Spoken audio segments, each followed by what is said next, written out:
오늘 읽으실 말씀은 요한복음 5장 18절에서 27절까지 말씀입니다. 요한복음 5장 18절에서 27절까지 말씀입니다.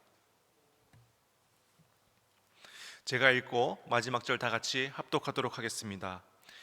세상이 너희를 미워하면 너희보다 먼저 나를 미워한 줄 알라.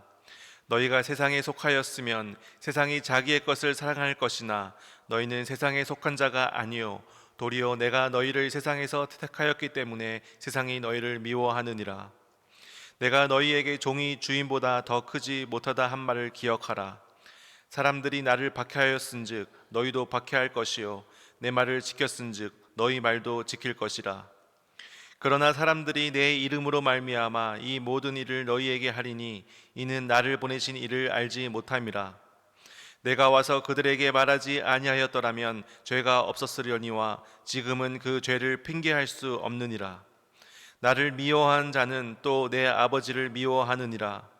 내가 아무도 못한 일을 그들 중에서 하지 아니하였더라면 그들에게 죄가 없었으려니와 지금은 그들이 나와 내 아버지를 보았고 또 미워하였도다. 그러나 이는 그들의 율법에 기록된 바 그들이 이유 없이 나를 미워하였다 한 말을 응하게 하려 함이라. 내가 아버지께로부터 너희에게 보낼 보혜사 곧 아버지께로부터 나오는 진리의 성령이 오실 때에 그가 나를 증언하실 것이요. 마지막 절 다 같이 읽겠습니다. 너희도 처음부터 나와 함께 있었으므로 증언하느니라. 아멘. 요한복음 15장 1절에서 17절에는 예수님께서 포도나무이시며 우리는 가지임을 알려주셨고 우리가 주님과 연합을 이루어 열매 맺는 존재임을 알려주셨습니다. 더불어 성부 하나님께서 성자 예수님을 사랑하시며 그 사랑이 흘러 우리에게 부어졌고 그 부어진 사랑으로 인해서 우리가 서로 사랑해야 한다는 사랑의 원리를 알려주셨습니다. 그런데 오늘 본문부터는 사랑이 아닌 미움에 대한 이야기로 그 흐름을 예수님께서 바꾸셨습니다. 예수님과 하나 되고 하나님께 사랑받고 서로 사랑하는 것, 그것이 너무 중요하고 좋지만 그것이 전부가 다 아니라는 것입니다. 우리가 예수님과 하나 되기 위해서는 세상에서 미움을 받을 것을 각오해야 한다는 것을 오늘 본문을 통해서 알려주고 계십니다. 우리는 다양한 관계를 맺으면서 관계, 또 가족, 지인, 직장 동료, 그리고 이웃들과 함께 살아갑니다. 때때로 우리는 우리의 믿음 때문에 이러한 관계들 가운데 어려움을 겪기도 합니다. 세상은 우리가 예수님을 믿고 우리가 따를 때에 오히려 우리를 미워하거나 조롱하기도 합니다. 신앙생활을 이유로 친구들이나 또 가족들에게 오해를 받기도 합니다. 교회에서 신앙생활을 열심히 하려고 하지만 세상에서는 오히려 이상한 사람 취급을 하기도 합니다. 예수님을 따르는 삶을 살려고 하지만 주변에서 비웃거나 무시하기도 합니다. 예수님께서는 이 땅에서 하나님의 사랑과 진리의 말씀을 전하셨지만 많은 사람들이 예수님을 거부하고 예수님을 미워하였습니다. 종교 지도자들은 예수님을 시기하고 예수님을 십자가에 못 박았습니다. 예수님을 거부한 세상은 당연히 예수님을 따르는 우리도 미워할 것이라고 예수님께서는 오늘 본문 말씀을 통하여 이야기해 주십니다. 오늘 본문 19절은 이렇게 이야기합니다. 19절입니다. 너희가 세상에 속하였으면 세상이 자기의 것을 사랑할 것이나 너희는 세상에 속한 자가 아니요 도리어 내가 너희를 세상에서 택하였기 때문에 세상이 너희를 미워하느니라. 세상이란 하나님 없이 세속적인 가치관에 물든 사람들, 그리고 이 공동체를 이야기합니다. 우리는 세상을 떠나 살지 않는 이상 이 세상 속에서 살아갈 수밖에 없습니다. 그런데 이 세상은 예수님을 따르는 자들, 예수님의 제자들을 미워합니다. 왜 미워합니까? 자기에게 속한 자가 아니기 때문입니다. 우리는 원래 세상에 속한 자였지만 예수님의 부르심에 따라 하나님께 속한 자가 우리는 되었습니다. 그러므로 우리의 신분이 변화되었고 우리의 소속이 변화되었습니다. 그리고 인생의 소망, 인생의 지향점, 인생의 목표, 가치관이 우리는 180도 바뀌었습니다. 더 쉽게 말씀드리면 세상과 버타여 함께 죄짓고 방탕하고 부패하던 우리의 삶 속에서 거룩과 순결과 정직함을 추구하게 되면서 세상 사람들이 그런 우리를 불편하게 바라보는 것입니다. 돈을 착취해오던 삭개오가 자신의 모든 재산을 나누어 주고 빼앗은 것을 대야 갚아 주었을 때, 그때 그 재물을 받았던 사람들은 굉장히 좋았지만 동료 세리들은 이 삭개오를 향해서 어떻게 생각했겠습니까? 그냥 살던 대로 살라라고 시기하지 않았겠습니까? 삭개오가 맺은 이 회개의 열매가 달인 세리들의 어두운 죄악을 드러내는 빛의 열매가 되었기 때문에 그 빛을 시기하고 질투하는 사람들이 많이 있었다라는 것입니다. 그 빛의 열매를 제거하기 위해 핍박하는 자들이 많았을 것입니다. 그때 삭개오에게 어떤 생각이 들었겠습니까? 예수님을 따라 사는 것이 너무 힘들다, 그냥 예전의 삶으로 돌아갈까 하는 유혹이 들지 않았겠습니까? 그래서 예수님께서는 제자들에게, 또 이 말씀을 듣는 우리들에게 이렇게 말씀해 주십니다. 우리들에게 좁은 길을 따라 걷다 보면 많은 사람들이 우리들을 어리석다 할 것이고, 또 진리의 길을 따르다 보면 세상은 우리를 미워할 것이다. 예수님께서는 오늘 본문의 말씀을 통해서 알려주시는 것입니다. 그러나 우리는 꼭 기억해야 할 것이 있습니다. 사실은 세상이 우리를 미워하는 것이 아니라 세상이 예수님을 미워하는 것이고, 세상이 진리로 인하여 우리를 핍박한다면 반대로 우리가 예수님을 잘 따르고 있다라는 것이 됩니다. 우리가 세상 가운데 우리가 미움을 받는다면 반대로 우리가 예수님에게 속한 자라는 것을 확증하게 되게 된다라는 것입니다. 세상의 진리를 따르는 우리의 삶으로 인해서 우리를 미워하는 것은 오히려 우리가 예수님을 잘 따르고 있다는 것이 증거가 됩니다. 그러므로 예수님을 믿는 것으로 인해서 고난을 받는 상황이 있다면 오히려 기뻐하는 신앙의 수준이 되어야 합니다. 오히려 우리가 근심하고 슬퍼해야 하는 것은 내가 그리스도를 따르기 위해 고난을 받는 것이 없거나 세상 속에 살면서 아무런 갈등이 없다는 것입니다. 우리가 일부러 고난을 자처할 필요는 없지만 세속적 가치관 속에서 그리스도인이 성경적 가치관으로 살아가려면 관계적 심리적 갈등과 희생과 고난이 따를 수밖에 없습니다. 이것은 마치 연어가 강에 거센 물살을 거슬러 올라가는 것 같습니다. 평범한 연어는 물살을 따라서 흘러가기에 아무런 힘이 들지 않지만, 자신이 태어난 본향을 따라서 헤엄치는 그 연어는 바다를 향해 흘러가는 강줄기를 거슬러 죽을 힘을 다해서 올라가야 목적지에 다다를 수 있습니다. 중간에 헤엄치기를 멈추면 다시 바다로 빠지게 됩니다. 도착하기 전까지 끝까지 헤엄쳐야 합니다. 그래서 그리스도를 따르며 찾아오는 고난은 그 신앙생활 초반에도 찾아오지만 그뿐만 아니라 이 땅을 살아가는 이 마지막 순간까지 이 고난이 계속해서 이어진다는 것입니다. 그래서 우리는 끝까지 포기하지 않고 예수님을 붙들며 살아가야 합니다. 우리가 성화를 이루어 가려면 세상에서 많은 갈등과 어려움을 경험하게 됩니다. 그래서 지금 만약 내 삶 가운데 아무런 심리적 관계적 갈등이 없다면 우리는 한번 질문을 던져야 됩니다. 나는 그리스도를 진지하게 따라가고 있는가? 나는 예수님의 제자의 삶을 살아가고 있는가? 아니면 세속적인 가치관에 떠밀려서 살고 있지는 않은가? 이런 질문을 우리는 돌아봐야 됩니다. 우리는 하나님께서 주시는 그 마음속 평안과 세상과 타협에서 오는 편함을 우리는 혼동해서는 안 됩니다.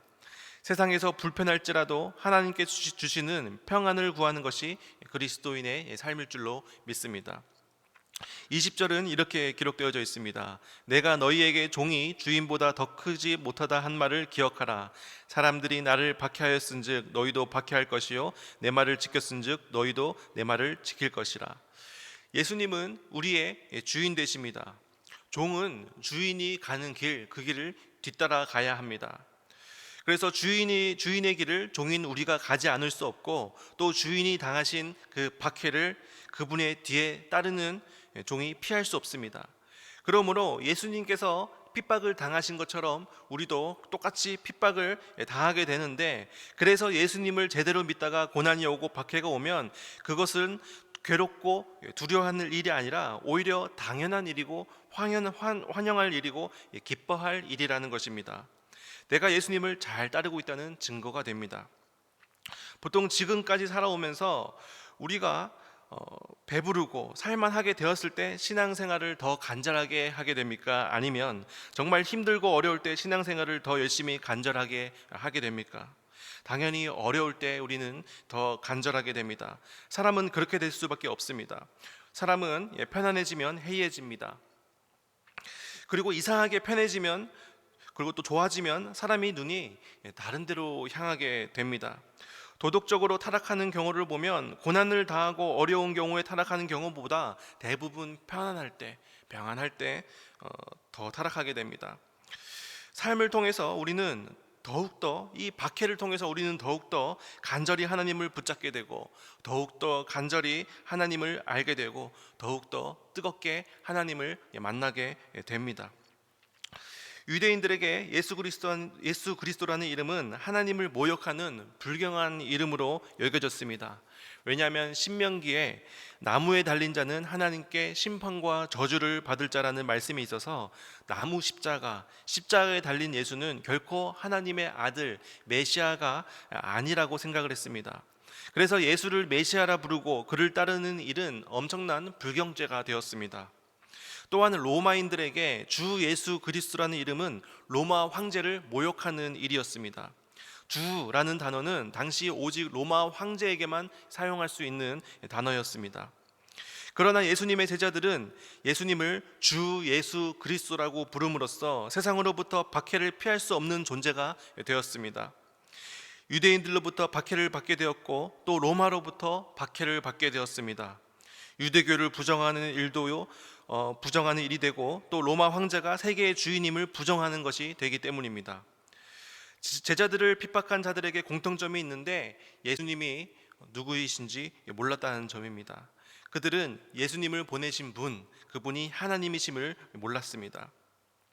예수님께서는 우리가 세상에서 미움을 받는 이유가 세상이 자신을 미워하기 때문이라고 말씀하시고, 또 이어서 세상이 자신을 미워하여 박해한 것처럼 우리 또한 예수님을 따르기 때문에 박해를 당할 것이라고 말씀하셨습니다.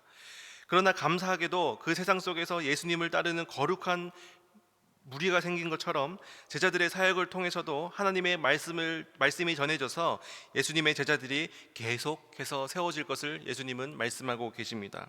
지금도 마찬가지입니다. 우리는 예수님을 따르는 자들입니다. 우리가 이 자리에 모여서 하나님께 예배를 드리고 있듯이 세상 속에 박해가 계속해서 있음에도 불구하고 예수님을 따르는 자들이 계속해서 세워진다는 사실은 우리에게 큰 위로가 됩니다.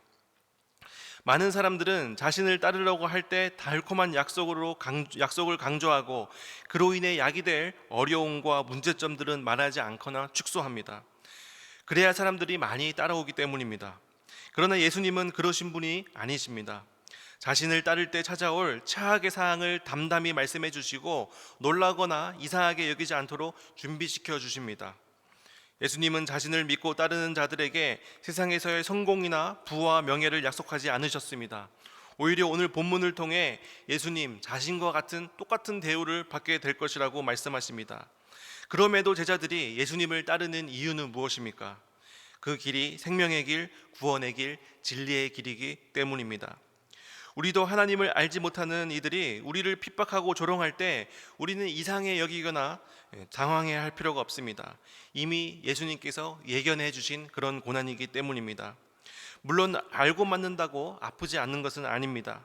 그럼에도 예수님께서는 이 길이 생명의 길, 구원의 길, 진리의 길임을 자신의 부활을 통해 보여주셨기 때문에 우리는 이 길을 결코 포기할 수 없는 것입니다. 여러분 지치고 고나십니까? 언젠가 다가올 그 영화의 날 함께 승리의 찬양을 부를 것을 기대하면서 우리 함께 힘을 내서 나아갔으면 좋겠습니다. 이어서 예수님은 당시 예수님과 제자들을 핍박한 유대인들에게 핑계할 수 없음을 알려주십니다. 22절은 이렇게 기록되어져 있습니다.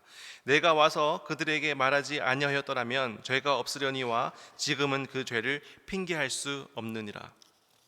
그들이 핑계할 수 없는 두 가지 이유를 말씀해 주십니다. 하나는 예수님께서 이 땅에 오셔서 하신 그 말씀이며, 또 다른 하나는 예수님께서 이 땅 가운데 보여주신 표적입니다. 바로 예수님께서 하나님께서 보내신 그리스도 아들이심을 드러내는 증거였습니다. 이렇게 수많은 증거가 있음에도 불구하고 유대인들은 예수님을 믿지 아니하고 예수님을 핍박하고 오히려 예수님을 박해하였습니다. 이는 증거가 부족했기 때문이 아니라 그들의 마음 가운데 하나님을 두기 싫어했기 때문입니다.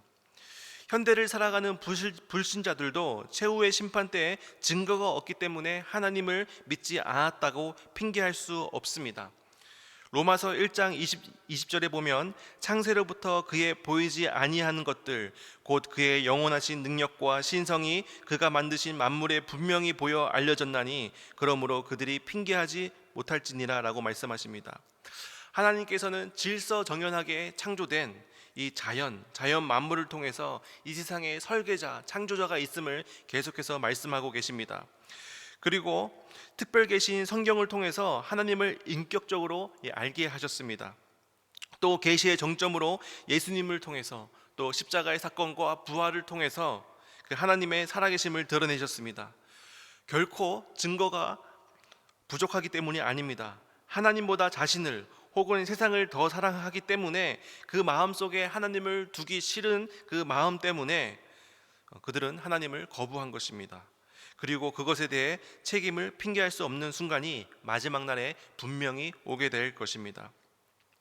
예수님께서는 세상의 미움과 박해 속에서도 제자들이 두려워하지 않고 담대하게 나올 수 있도록 보혜사 성령님을 보내주신다고 약속하셨습니다.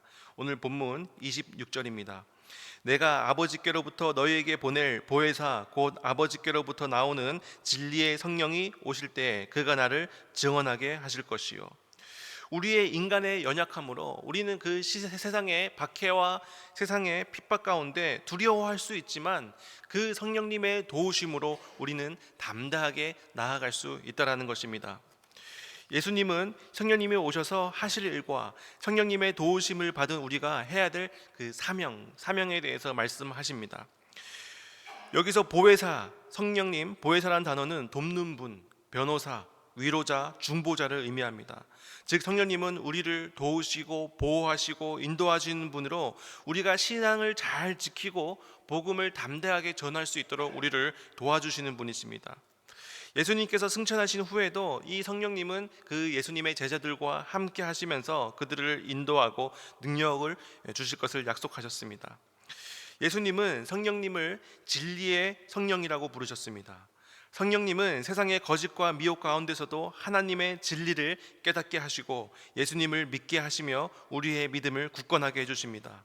예수님은 요한복음 16장 13절에서 진리의 성령이 오시면 그가 너희를 모든 진리 가운데로 인도하시니라고 말씀하시며 성령님은 우리가 올바른 길로 갈 수 있도록 또 믿음을 잘 지킬 수 있도록 도우시는 분이라고 말씀하십니다.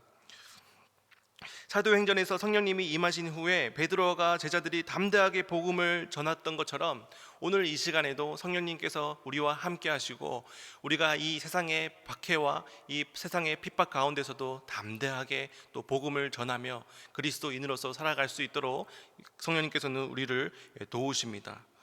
그래서 성령님께서 우리에게 증거하실 때에 때로는 우리는 세상 가운데 미움을 받을 수 있지만 우리는 성령님께서 우리와 함께 하심을 믿고 또 담대하게 나아가야 될 줄로 믿습니다. 오늘 하루 오늘 말씀을 기억하면서 우리를 돕고 우리를 지켜주시고 인도하시는 성령님과 동행하는 삶을 사는 여러분들 되시기를 축복합니다. 기도하겠습니다. 사랑과 은혜가 충만하신 하나님 아버지, 오늘 주신 말씀을 통해 우리가 세상의 미움을 받을지라도 예수님을 따르는 길을 끝까지 걸어가야 함을 깨닫게 하시니 감사합니다. 우리가 세상에 속하지 않고 주님의 자녀로 부름을 받았음을 기억하게 하시고 어떤 어려움과 박해 속에서도 두려워하지 않도록 성령님께서 함께하여 주시옵소서. 우리의 삶이 예수님을 증거하는 도구가 되게 하시고 말과 행동으로 주님의 사랑과 진리를 전할 수 있도록 도와주시옵소서. 세상의 미움보다 크신 주님의 사랑을 붙들며 언제나 주님 안에서 담대하게 살아가게 하여 주시옵소서. 이 모든 말씀 예수님의 이름으로 기도드립니다. 아멘.